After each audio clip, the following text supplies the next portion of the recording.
पहले धारणा थे करो सेवा की गुरु चरणन में लिपटो। तो और काम तो ये शायद कर लेगा, ये सब तो खोटा काम है, यही नहीं होता। ठीक है, और हम सेवा करते भी हैं तो फिर एक अंदर से एक भ्रम और पाल लेते हैं कि मैंने ये कर दिया जी, मैंने वो कर दिया, तो उसने अपनी क्रिया कराए भी करया भी है कुछ, तो सारा का सारा को ऊपर उसने पानी फेर दिया। क्योंकि सेवक के अंदर और अहम, इन दोनों चीजों का मेल ही नहीं है, हो ही नहीं सकता, सवाल ही नहीं पैदा होता। सेवक तो है तो अहम नहीं मिलेगा, और अहम है तो वो सेवक नहीं होता, ये सवाल ही नहीं पैदा होता। दोनों चीजें ठहर ही नहीं सकती। क्योंकि जहां सेवा है, सेवा ढूंढती फिरती है, लेकिन उसको कहीं अहम दिखाई नहीं देता। जैसे सूरज सुबह निकलता है, शाम तक तलाशता रहता है, लेकिन उसको कहीं अंधकार मिलता ही नहीं जी। और कोई ये कहे कि जहां सूरज है वहां अंधकार है, ये कदापि संभव ही नहीं हो सकता। सत्य। ठीक इसी प्रकार से जहां पर सेवा है वहां पर अहम नहीं हो सकता, और जहां अहम है वहां सेवा हो ही नहीं सकती। सत्य, सवाल ही नहीं पैदा होता। ठीक है, तो पहली धारणा थे करो सेवा की भाई गुरु चरणन में लिपटो। मान गुमान छोड़ दे भाई, इस अभिमान ने पटको जी, कि तेरे इसी गुमान का बरोटा तार, और पहले तो सेवक बन। तो पहली पौड़ी सेवा की है, पहले सेवक तो बन। सेवक बनेगा, सेवक बनने के बाद फिर तू जिज्ञासु बनेगा। जिज्ञासु जब बन जाएगा तो तेरे को नाम की प्राप्ति होगी, फिर तू अधिकारी बनेगा उस ज्ञान का, और अधिकारी का ही नाम शिष्य है। शिष्य जब बनेगा तू, जब शिष्य बनेगा तो फिर तुझे ज्ञान की प्राप्ति होगी, और तब मुक्त पद को पाएगा। अब सेवक बने है को नहीं, अहम और पाड़ लिया। ठीक है, बेमतलब का, ये दोनों चीजें एक ही जगह को पर इकट्ठी नहीं रह सकती, कदापि भी नहीं रह सकती, इनका मेल ही नहीं। तो पहली पौड़ी के ऊपर तो तू पांव तो रख। पहली धारणा थे करो सेवा की और गुरु चरण माई लिपटो, और मान गुमान त्याग दे भाई, इस अभिमान ने पटको। इसी तरह दे के अभिमान ने उतार दे। एक बार का मुझे वाक्य याद आता है, जब स्वामी विवेकानंद जी महापुरुषों के पास गए, चरणों में मत्था टेका तो महापुरुष ने मुंह फेर लिया। विवेकानंद जी ने मत्था टेका, गुरु के दर्शन किए, और जो आश्रम में जो सेवा था अपना सेवा में लग गए, अपना सेवा भाव करके आ गए। दूसरे दिन दोबारा गए तो महापुरुष कोई ज्ञान का प्रकरण छेड़ रहे थे, उनको जाते ही वो प्रकरण ही बंद कर दिया। फिर भी उन्होंने अपने सतगुरु को नतमस्तक हुए, प्रणाम किया, नमन किया, और जो सेवा में लग गए। सेवा करके अपने चले आए। तीसरी बार जब गए तो महापुरुष उनकी तरफ से पीठ करके बैठ गए, पीठ घुमा ली। फिर भी उन्होंने मत्था टेक के अपने सेवा में लग गए, सेवा करके न अपने आ गए। चौथी बार जब गए तो महापुरुष कहने लगे तेरे पास बुद्धि नहीं है, तू समझ नहीं पा रहा। कहने लगा सतगुरु क्या समझना था। कहने लगे जब तू पहली बार आया हमने तुम्हारे को देख करके मुंह ही फेर लिया, और तू फेर भी चले आया। दूसरी बार आया, हम कोई प्रकरण बहुत इंपॉर्टेंट, बहुत जरूरी कोई प्रकरण चल रहा था, उस पर विचार हो रहा था, हमने वो प्रकरण ही बंद कर दिया। तू तीसरी बार फिर चले आया। तीसरी बार आया, हमने तुम्हारी तरफ पीठ ही कर ली, बोलना तो दूर की बात, और तू आज चौथी बार फिर आ गया। तो स्वामी विवेकानंद जी कहने लगे सदगुरु, मैं जो भाव लेके आता हूं, मैं आपके दर्शनों का अभिलाषी, मैं आपके दर्शनों की अभिलाषा लेकर के आता हूं, और मैं सेवक बन करके आता हूं, मैं सेवा के लिए आता हूं। मेरे दोनों कार्य पूर्ण हो रहे हैं जी। मुझे आपके दर्शनों का भी लाभ मिल रहा है, और मुझे सेवा भी मिल रही है। अब आप मुंह फेरो, पीठ फेरे, बोलो और चाहे कुकरे रहे, वो तो आपकी जिस रमज में रहे आप रहे, मेरा इस चीज से कोई मतलब ही नहीं। ठीक है, मेरा तो कार्य सिद्ध हो रहा है, मैं तो ये भाव लेकर के आता हूं। तो कहने का भावार्थ, और आज अगर वो पोजीशन को लें, गुरु ने मेरे से बात नहीं करी के बाद गुलाम है तेरा, नहीं करता भाई, मेरे साथ बोल लेनी, मेरे साथ इतना अहम पाल लिया, इतने कठपुतली बना लिया गया गुरु को, भी शुक्र तू चाहेगा नहीं होगा। वो अपनी रमज में है, हंस रहे हैं कि रो रहे हैं कि लेट रहे हैं कि खेल रहे हैं कि कूद रहे हैं कि क्या कर रहे हैं क्या ना, उनकी अपनी रमज। तू किस किस भाव को लेकर के गा, तू तेरा भाव देख, ठीक। लेकिन नहीं, तो इसलिए एक आगे पहली धारणा, पहले सेवक तो बन। तब उस स्वामी विवेकानंद को ही गद्दी नसीन किया और महापुरुष कहने लगे कि पुत्र, हमारे सतगुरु ने हमारे ये कुछ रिद्धि सिद्धियां दी थी और मैं चाहता हूं ये भी आप संभालो। तो विवेकानंद जी कहने लगे, सतगुरु मेरा पहला उद्देश्य ईश्वर प्राप्ति था, पहले अगर वो कृपा हो जाए तो बहुत अच्छा है। तो महापुरुष कहने लगे, ईश्वरीय प्राप्ति होने के बाद तो फिर इनका लेना और ना लेना बराबर ही है। फिर इनके मायने ही क्या है, फिर ये रिद्धि सीधी कुछ नहीं, बकवास है, धूल और मिट्टी। तो वो विवेकानंद जो महापुरुषों ने अपनी रमज से बख्शे हैं, 18 घंटे अमेरिका के अंदर कंटिन्यूज उन्होंने स्पीच किए और एक ही वर्ड के ऊपर 2 घंटे ताड़ियां नहीं लोगों की बंद हुई, लोगों को बरसात हो रही थी, लोगों के नीचे को पानी चल गया, लेकिन जो है उनके स्पीच को छोड़ नहीं पाए। एक और गजब की बात होती है, जब वहां पर वो स्पीच कर रहे थे तो वहां से एक नौजवान लड़की उठी और वो कहने लगी, स्वामी जी मेरी एक प्रार्थना है, स्वीकार करो। कहने लगे बोलो। कहने लगी, जी मैं आपसे शादी करना चाहती हूं, आप मेरे से शादी कर लो। तो स्वामी जी कहने लगे कि ये तो बड़ी अच्छी, बहुत अच्छी बात है, पर मुझे ये बताओ तुम मेरे से शादी क्यों करना चाहती हो। बिला जी मैं आपसे शादी इसलिए करना चाहती हूं, मैं चाहती हूं कि आप जैसा बुद्धिमान पुत्र मेरी कुख से पैदा हो, और वो आपसे ही संभव हो सकता है। तो स्वामी विवेकानंद जी कहने लगे, ये तो बहुत अच्छी और भी अच्छी बात है, पर बिला बात यह है कि आप मेरी बुद्धि से प्रेम करती हो। मेरी बुद्धि से ही तो प्रेम करती हो ना। बिला जी सो तो है ही। कहने लगा, फिर देवी बात ऐसा है, मैं आपसे शादी करूंगा,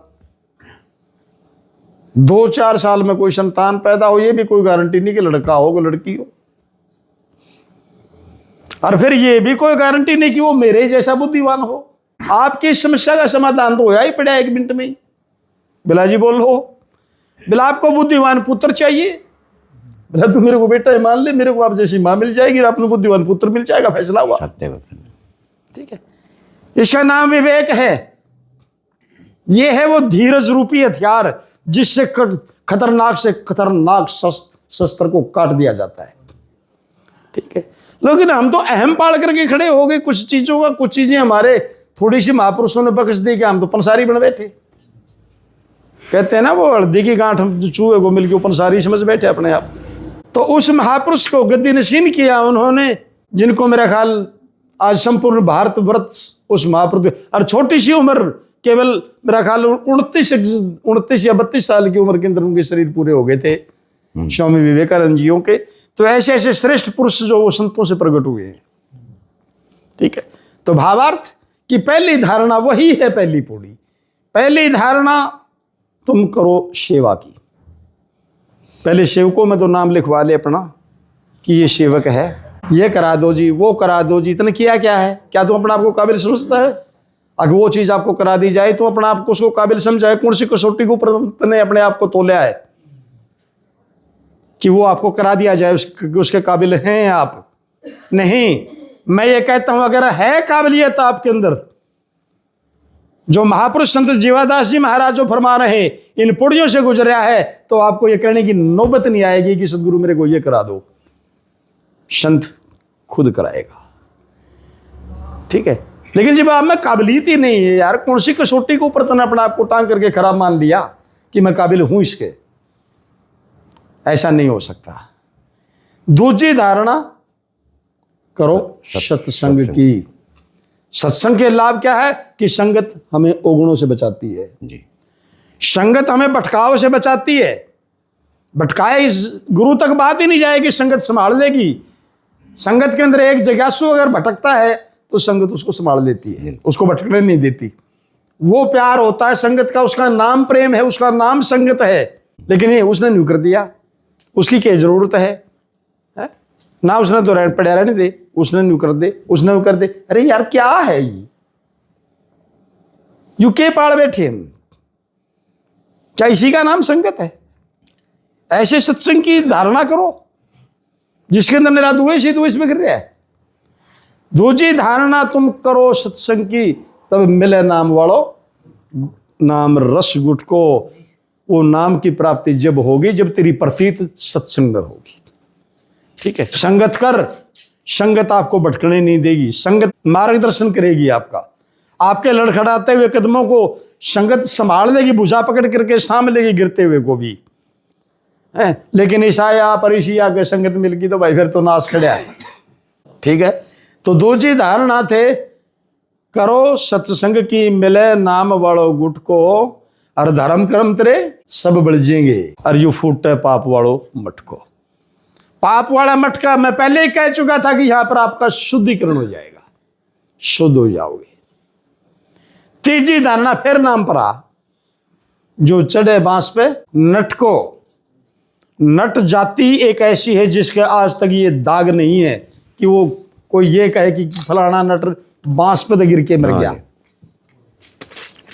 ये दाग नहीं है इस जाति है। कोई भी नट की मिसाल ही नहीं मिलती कि वो ऊपर बांस से गिर करके जो है उसने जाति को दाग लगा दिया, या वो जो है बांस पे गिर के कोई नट मरा हो। ये कलंक है ही नहीं इस नट जाति के। ठीक इसी प्रकार होना तो ये चाहिए था, जिसने महापुरुषों से उसको नाम की प्राप्ति होगी तो उसका यह दुर्गति या दुख और ये बंधन रूपी चीज तो नहीं होनी चाहिए थी। जैसे नट के मरण का कोई दाग नहीं है।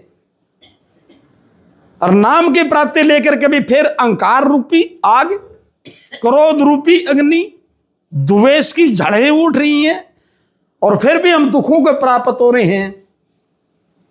तो फिर अब न्यू देख लो भाई भी क्या हो रहा है। यू अगर बांसा पद पढ़ पढ़ के नट मरण लाग रहे हैं तो फिर वो नट क्या नट है वो। ठीक है, अगर वो श्रेष्ठ नाम की प्राप्ति करके भी हमारी ये धधकती हुई अग्नि शांत नहीं हो पाई तो फिर मैं तो यही कहूंगा कि वो अपना आप को ही मैं कहता हूं, और तो क्या कहूँ कि भाई फिलहाल हम इस पद के ऊपर बैठे हैं कि वो ऐसा ही गुरु है, ऐसा ही उसका फिर नाम है। ढंगोसलाबाजी है ये सारा की सारी, कुछ नहीं, बकवास है सारा युग। ठीक है, और ये ढंगोसलाबाजी हम दो चार इंसानों को भुका सकते हैं, बहका ही तो सकते हैं, और क्या है, लेकिन वास्तविकता से दूर है। चढ़े बांस पे नट को, और ऐसी सुरता फिर लगा भजन में पकड़ काड़ने जट को। पल का ही फैसला है, पल में फैसला हो जाएगा।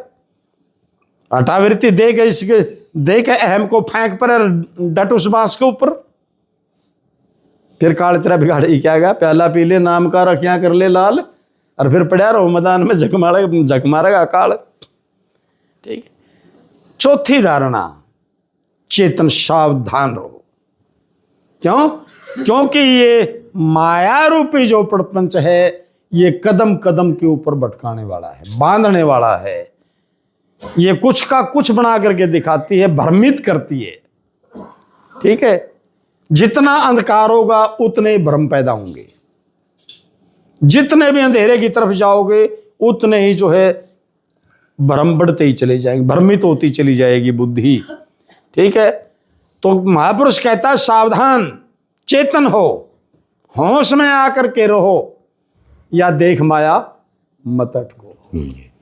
ये भटकाती है, जगह जगह से जो है वह भी चारणी है, अनर्वचनीय है। ठीक है, और ये जगह जगह जो भ्रमित करने वाली है। इसको देख करके तो भ्रमित मत हो, सावधान होकर के रहो, चेतन होकर के रहो। ठीक है, अब फिर देख कहजीवा दास फिर मेरे सतगुरु की, फिर उस सतलोक को सुटको, स्वर्गलोक को सुटको, उस सुखों के धाम की तरफ आगे बढ़ो, फिर तारा पल्ला पकड़ दिया नहीं कोई। ठीक है, तो भाई चारे पौड़ी में फैसला होया पड़ा, ये चार पौड़ी तसल्ली से धारण कर ले, अपना पका ले अपने अंदर।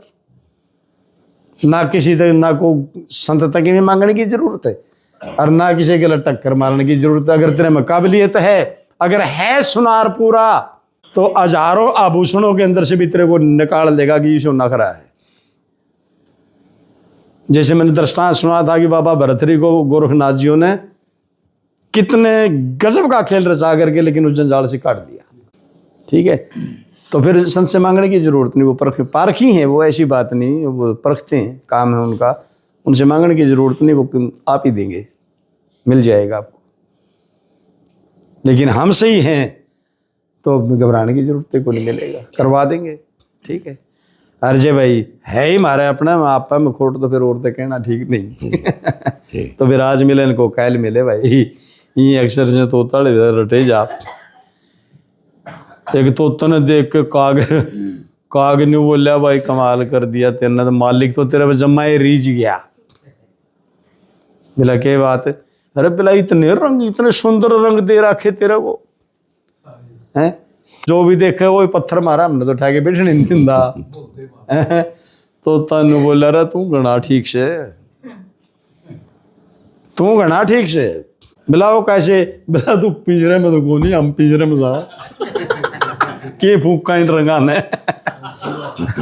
हम पिंजरे में जा, तू पिंजरे में तो कौन, तू आजाद तो घूम रहा है। क्यों काग के पिंजरे में दे क्या कहते, आजाद है। तो काग ने बोला भाई थारा में कमी से दम जाते पिंजरे में सो। बोला क्यों? हमारा में इसी की कमी है। बोला भाई ऐसा हम आजाद इसलिए है, हम किसी की नकल नहीं करते। तुम बिला नकल करो हो, क्योंकि मानस की डाल रटना करके नहीं लाइए तोता बोलो, हम बिला नकल करो हो इसलिए पिंजरे में हो। हम किसी की नकल नहीं करते, जैसे हैं वैसे ही है, बोला आजाद है, ठीक है। तो भाई वह तोता लिए कितने अक्षर रट लो, या नकल करने तो बात बना को नहीं। आजाद होना है तो फिर वास्तविकता बताना पड़ेगा। बोल महाराज की जय हो। जय हो।